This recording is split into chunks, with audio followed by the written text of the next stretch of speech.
Greetings everyone, Rambling Collector here, and welcome back to another daily book review for all of you today. So, for the subject of this video, this one is going to be a little bit weird. And when I say a little bit weird, I mean very, very weird.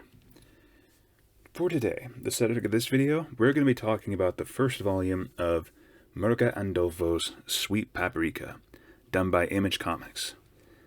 Now, when I say that this series is very weird, I mean absolutely weird. But it is a lot of fun if you can just hang your suspense at the door and just enjoy yourself for a bit. I believe someone actually described it best here, with Bridget Jones's Diary meets Sex in the City with a pinch of The Devil Wears Prada. And that is a very accurate way of describing this. So Sweet Paprika is essentially a very recently new comic series that's come out recently, done by Image, where every character in here is either an angel or a devil, to make them kind of stand out, I guess, in a way. However, the main premise of it is that you have our CCO, Paprika, the daughter of a judge who is severely introverted, or with severe degenerate thoughts, but with the inability to actually socialize herself, of gaining friends or even a lover. She's still hung up on a past breakup where she left her fiancé at the altar after realizing just how much of a bastard he really was. But I will say this much. After reading this, which, to give some context here, I have actually wanted to read this series for a while after seeing some of the single issues hanging around in one of my local comic stores. But when I saw that they finally had the first volume of this, I immediately snatched it up. And after finishing it within 2 days, I am left with one major question. What in God's name did I just read? But I will say, this isn't bad. Again, this is one of those that you need to hang your suspense at the door for and just enjoy it for what it is. It's wacky, it's crazy. The artwork itself is fantastic, do not get me wrong. And I'm kind of hesitant to show it though, because like I said, this is a very strictly adult comic. You have folks here either hooking up, having perverted thoughts, all that stuff. It's like all the stuff that you see in anime and manga. With fan service wise, cranked up to 11. And that is saying something after seeing some of the series that I have read. This one feels like it cranks it up to 11, and honestly, I rather enjoyed it. Not to mention I can also relate to Paprika's inverted attitude quite a bit, especially with the fact that she has to put on this total facade of being a hard case of a boss, because that's all she's known how to do, due to her father's mental stigma constantly hanging over her, where she feels like she cannot be herself, lest she has her father mentally scolding her, like he apparently used to do when she was a child, crafting her into this image that he wanted for her. However, that is quickly thrown out the window when someone sends a very degrading video of her father being caught in a situation he really should not have been according to her mental image of him.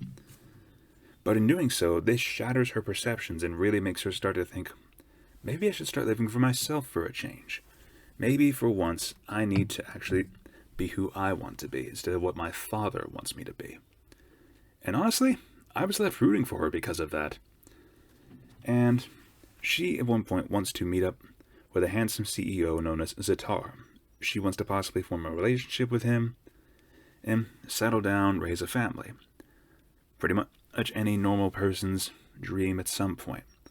However, she feels uncomfortable with this because she lacks any sort of experience, being that her last relationship was a very controlling, or very degrading kind of angel, and she just wants to hook up with this handsome devil, but she has no experience at all. So she enlists the help of a delivery boy known as Dill, a delivery boy angel, I should say, and they form a sort of friends with benefits relationship where he's able to teach her about the intricacies of the bedroom so that she can be able to confidently hook up with Sitar. And to be quite honest with you, it's a very interesting premise, and I'm kind of curious to see where this is going to go. So at some point, when I might pick up Volume 2 just to see how that goes, and if you'd like, I could probably do another video for this series whenever I do finish Volume 2, but that is completely up to you guys. As for the artwork, see if I can find an actual safe page here, to be completely honest with you. Yeah, right here. As you can see, though, the artwork here is absolutely gorgeous. I love the kind of heavy color design. It really makes it bright, pops up. And especially during those imagination scenes, it really takes the cake. I would say one of the best artistic designs here is right here, where it really highlights the fact that Paprika is a devil by making her look absolutely evil, like she's about to eat you, kind of thing. And I love that exaggerated attitude sometimes, especially with comic artists, how they can just go to town, emphasizing on rage or passions or things like that. I love that kind of over-the-top art style. It's just what makes a comic unique. But what would I give this one, as of right now, from Volume 1? I would say a good 8 out of 10. It has a promising setup, fun characters, and again, a crazy art style, and honestly, this has just been another one that I've had on my reading list for a while that I finally had the chance to really get in a collected edition. And I will say, Mirka Andolfo, you definitely have some creative talent there. But if you are very sensitive to more adult themes, I would definitely not recommend this if you're sensitive to that kind of stuff. But if you just want a fun comic series that doesn't take itself too seriously, but with some relatable characters, I would definitely recommend checking this out. Paprika herself is a very fun character and relatable to me in some cases, just because I myself struggle with my own introverted attitude. But that is up to you guys to decide. But would I recommend this series?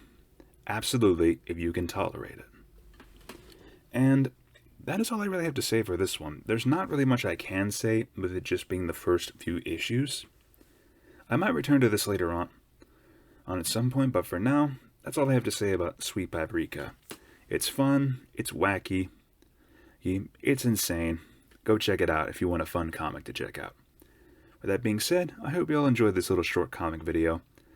And if you like what you see here, check out the other comic reviews I've got here in the playlist that you'll see here at the end of this video. Or if you like what I do here, feel free to leave a like, comment your thoughts down below, or subscribe if you're interested for more. I hope you all enjoy this little short comic review, and it really means a lot to me, from one lover of literature to others, that you've stuck around and supported me for as long as you have. It really means a lot to me, and I hope to continue to impress you all in the future. With that being said, this is Rambling Collector signing off for now.